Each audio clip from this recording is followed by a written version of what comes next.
Hello, hello, hello, and welcome to another episode of Crush Cravings Before Diabetes Crushes You. I'm your host, Karen Sammer, and I'm a board-certified health and wellness coach. I specialize in helping people who are overweight and pre-diabetic to lose the weight they need to lose so they can avoid a lifetime of medication. And today, I'd like to talk to you about the number on the scale. Now, we are a society who is obsessed with the number that appears on the scale when we weigh ourselves. And what that has led to is disordered eating, crazy fad dieting, taking medications that are not necessarily originally designed for weight loss, but happen to have a side effect of weight loss, and using all kinds of sometimes dangerous methods to get to a particular number on the scale, whether or not that number is realistic for your body type. So let's unpack that a little bit. First of all, your weight is your relationship to gravity. It's a piece of data. It's a piece of information that you can use as a starting point or jumping off point on your pursuit of a healthier lifestyle. So whatever that number is, there is always a lot, not always, but often there is a lot of emotion attached to the result of that, of stepping on the scale. People have scale anxiety. They have terror when it comes to stepping on the scale. They avoid going to the doctor so they don't have to step on a scale. And what ends up happening is by avoiding that, whatever that number is, it can actually make things worse, because if you ignore it, you don't know necessarily that it's creeping up. And so it continues to creep up. Now you may feel it in your clothing, or the way your body moves around, or the way you fit in certain situations. That may be the indicator for you that you are gaining weight. Unfortunately, an excess amount of weight contributes to a lot of disease states in our bodies. It can contribute to the onset of diabetes. It can contribute to heart disease, cancers, high blood pressure, high cholesterol, all kinds of things. There are all sorts of ailments that can happen as a result of being overweight. But what I like to do is I like to try to take the emotion out of that number for people. And if you can take the emotion out of it and just use it as information that is important to know as you go through your journey of weight loss and adopting a healthier lifestyle, I'd like you to not be so attached to whatever that number is. You start out today and you weigh yourself, that you write that number down and then let it be. And then a week later, I wouldn't do it every day. A week later, you weigh yourself again after you've started doing some of the stuff that I recommend people do, whether it's eating a healthier diet, choosing foods that are whole and natural and from nature, from the earth, whether it's getting more movement in your life, whether it's getting more sleep, whether it's drinking more water. There are a number of different ways that you can affect that number on the scale. So when you become obsessed with that number and you start using methodologies that are not necessarily the healthiest way for you to reduce that number, that's when you get in trouble. That's why we see a huge this huge movement towards using these drugs that were originally designed to regulate diabetes and had the side effect of weight loss. Now these drugs are being used for people who are maybe 10, 15, 20 pounds overweight. And actually what's happening is those drugs are meant to be for people who are truly diabetic or truly have a life-threatening situation for which those drugs are helpful, and they aren't available to the people who need them, because the people who are able to pay for them out of pocket to use for weight loss are getting those drugs. And that's the unfortunate thing too, because they do have a life-saving component to them for people who are in that situation. But somebody who has a few pounds to lose and they're finding it difficult to do that, are starting to use these medications, and now those medications aren't available to the people who truly need them. So what I like to do is I like to, first of all, strip the emotion out of that number, whatever that number is, and just use it as information. It's your relationship to gravity. It's your relationship to the gravitational pull of the earth. If you lived on the moon, that relationship would be different. But you live on Earth, and you have to deal with our gravitational pull. So I think that maybe the better idea is, rather than let that number derail you or just ruin your day or delight you beyond words because it's whatever it is, just pull the emotion out of it and use it as information. And focus on building muscle mass, which, by the way, weighs more than fat. It's also more compressed, so it takes up less space. But if you're very muscular, you may appear to be overweight, but not necessarily dangerously so. Because the arbitrary, or it's not, maybe not arbitrary, but the average or the general guidelines for BMI, which, by the way, is your weight. It's a function of your weight and some other mathematical aspects to it, but it is focused on your weight and your height. But it does take into account your fat to muscle ratio. So if your muscle is at a higher level, you may weigh more, but that doesn't mean that you're obese or you're overweight or you're in danger, because your muscle is important. And as we age, keeping our muscle tone is very important, because once you turn, I believe it's 30, unless you really work at it, your muscle mass starts to deplete, and it takes a lot to get it back. So you want to make sure that you maintain your muscles as you age, because that will help you. It keeps your metabolism running higher, more effectively, or less efficiently. If your metabolism is efficient, it means that you're storing fat for a rainy day or a famine. If it's inefficient, it's burning more fat and allowing you to stay leaner. But when you have muscle mass, muscle requires more calories to stay to maintain than fat does. So if you're working on keeping your muscles fit and working them to keep them strong, you require more calories to do that than if you were just sitting at a desk or sitting in front of your television or whatever and maintaining fat. So maintaining higher muscle mass allows you to consume more calories without the effect of getting heavy. It also helps to stabilize your blood sugar. It helps you to, as you get older, to maintain balance. It helps you also to protect yourself from falls. If you do fall, chances are you're going to have a better chance, or you have a better, a better chance of recovery if you have good muscle tone. It also helps to keep your bones strong. So as you're exercising and using weight training, that will help to build your muscles. It also helps to maintain bone health.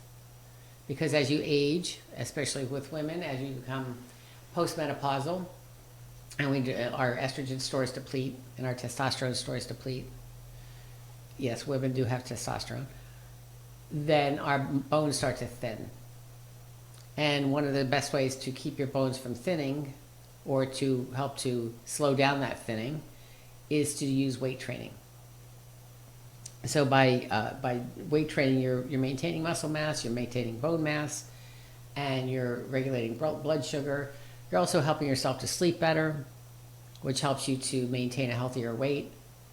Because when you don't get enough sleep, your weight could very well be impacted, because your hunger hormones are out of whack.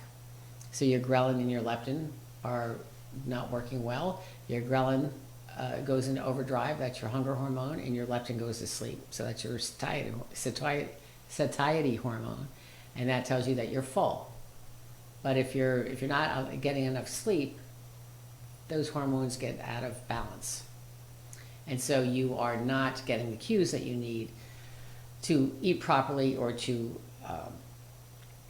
eat to the point of satiety and then stop. What you're getting is cues for cravings and the need to eat some sort of refined carbohydrate to get quick energy, because you're exhausted and your energy stores are depleted. So it's really important to get enough sleep so that it helps you to maintain a healthier way of living, or healthier way of eating as well. Let's go back, let's go way on, way back when.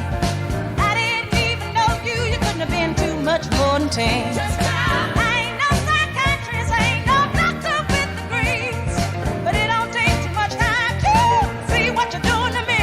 You better think about what you're trying to do to me, yeah. Think, let your mind go, let yourself be free. Oh, freedom, freedom, freedom.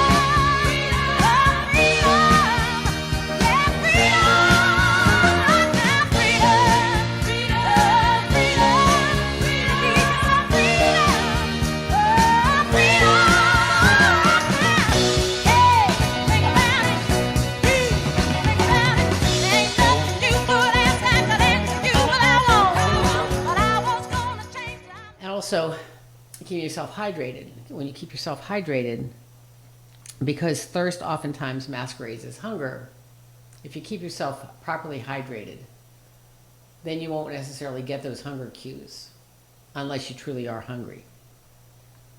So when you keep yourself fully hydrated, and when you keep yourself fed the proper nutrition, and you get enough sleep, and you are exercising to maintain muscle mass and to burn up excess calories, your weight will naturally find its way. You'll find your way to the weight that is appropriate for your body. It may not fit into the grid that some government body decided was, or somebody decided was the healthy weight range that you're supposed to be in, because it doesn't take everything into account. It doesn't take bone structure into account. It doesn't take muscle mass into account. It doesn't take,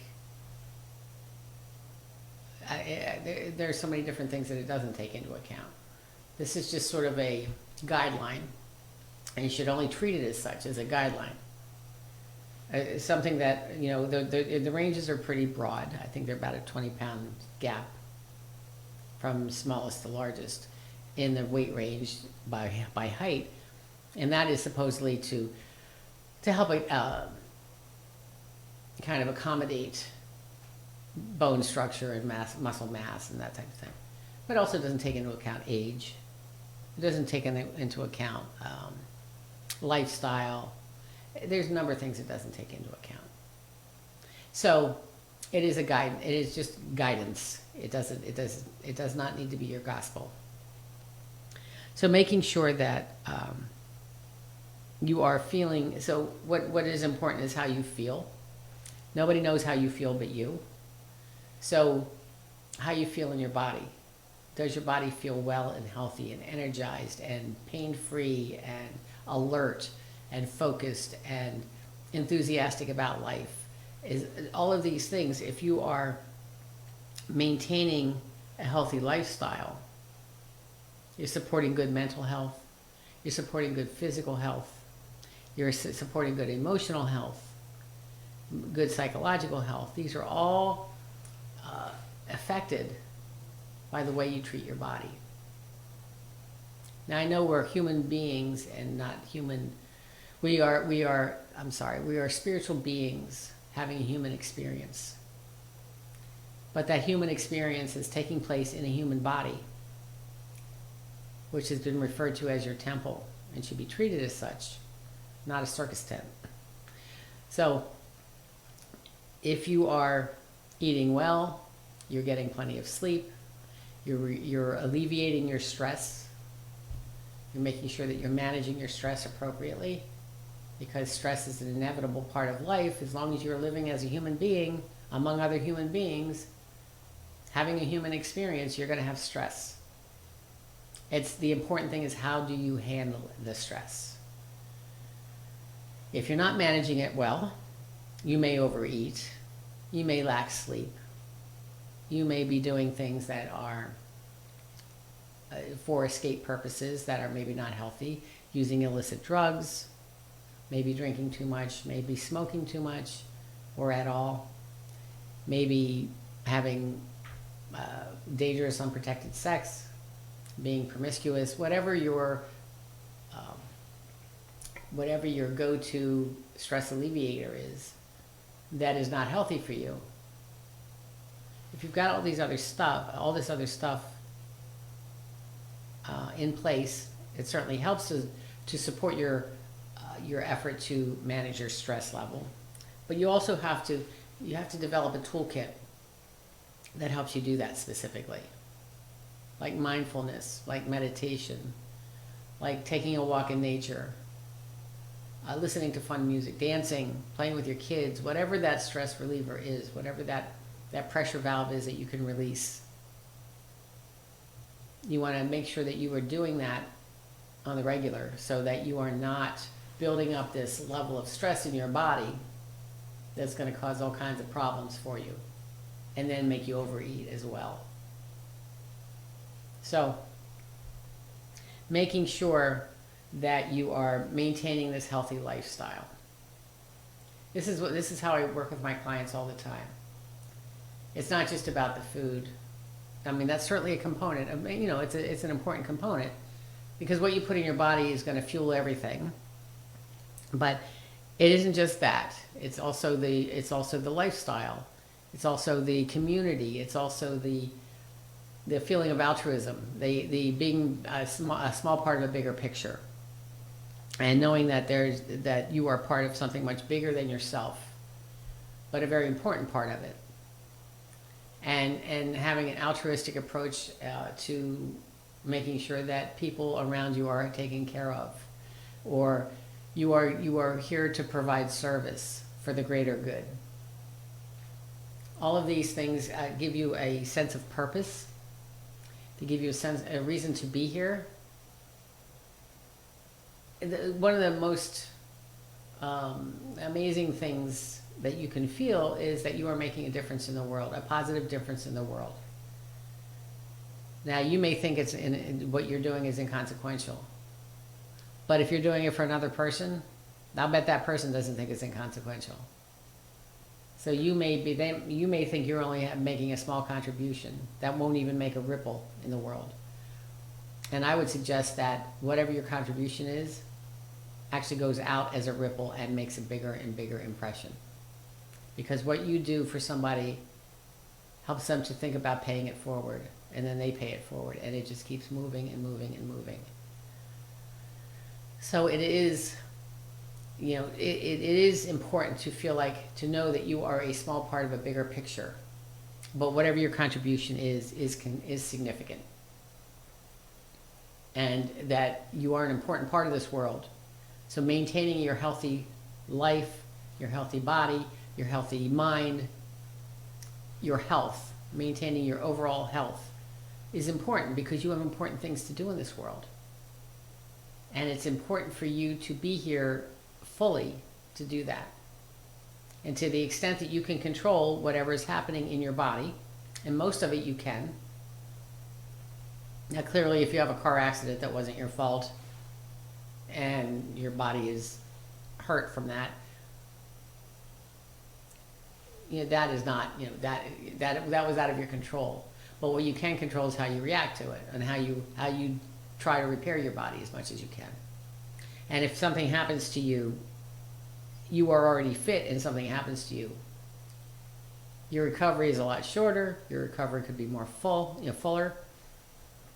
But if you are not in great shape to begin with, and then something happens to you, which puts you in worse shape, it is a lot harder to come back from that. It's not impossible, but it is a lot harder. So don't wait for something to happen. Be prepared for it. You don't have to expect it, but be prepared for something so that you are maintaining this body the best way you can, so it is resilient and is able to face whatever it is that comes its way. And just know that whatever the number is on the scale does not define you. So if your body is weighing in at whatever whatever that number is, if it's higher than what the expectations are, if you are healthy, and I'm not talking about morbidly obese, I'm talking about 10 pounds over, maybe 20 pounds over. But if you are healthy, if your numbers are good, if you're able to move through your life in an effective, very positive way, you're able to get things done, you have the energy that you need to get the things done that you want to get done, you sleep well, you eat well, you have a good community, you laugh a lot, you manage your stress. If you do all of these things and that number is not what you want it to be, then maybe what you want it to be is an unrealistic ideal. And maybe you should move away from that ideal, that what you consider your ideal weight. Your ideal weight is going to be the weight that your body finds when you're doing all the things that are right, or most of the time, you're doing the things that are right, and you're maintaining a healthy lifestyle. You're doing all of these things that represent a healthy lifestyle. Your body will naturally find the number that it is supposed to find. And that doesn't mean that you have to be a bikini model. Not everybody is built that way. And really, who wants to do that anyway? It's just, some people do. Great, good for them. But it does not have to be, that should not be the paragon that you compare yourself to. Your body is your body, their body is their body. Every human body is different on some level. We all function generally the same, but we're all different. We look different, we act different, we feel different. Nobody knows, feelings are very subjective, so nobody knows how it feels to be in another person's body. So, just the bottom line is, don't worry about the numbers so much if you know that everything else is good, in good shape. Now, if you know that number is creeping up and needs to come down to be healthy, you know that, whether you want to admit it to anybody else or you're even yourself, in your heart of hearts, you know if that number is too high. If that number is too high, from a health perspective, not from how I look like in a bathing suit perspective, but if the number is too high, then you need to bring it down. And I can help you with that. So, you want to make sure that you're eating properly. Eating the foods that are going to nourish you without putting on extra weight. Natural foods, not ultra-processed or processed foods. That is what's killing our society right now. We are seeing more of an increase of chronic illnesses than we have in previous generations. We are probably raising the first generation that will not outlive its predecessors because of the way they eat and the lifestyle that we have adopted. Very sedentary, very technology focused, and a lot of stress in our lives. So it's very likely that this next generation will not live as long as my generation did, or will. My generation is still here. And so what we want to get a hold of that.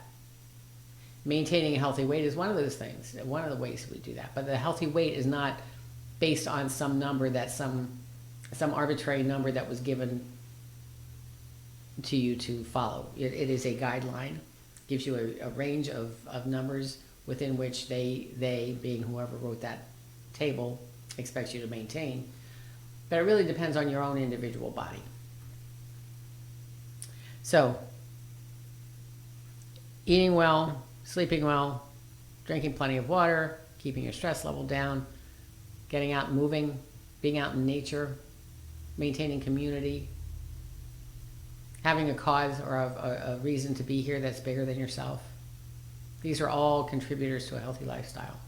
There are many more, but those are just a few. So, if you would like to talk about this more, I'd love to have a conversation with you. I give a free consultation to anybody. You just have to go to my website, yourpoweryourhealth.com/book, and book a consultation with me. You get an hour of my time, and you'll walk away with some action steps that you can take to start you on your healthy path. If you want to work with me further, great. If not, no big deal. You'll still have some information that's going to help you. So I really look forward to talking to you, and I hope to talk to you soon. Have a great day. This is Karen Sammer, Your Power, Your Health, Nutrition and Health Coaching, and I will see you next time.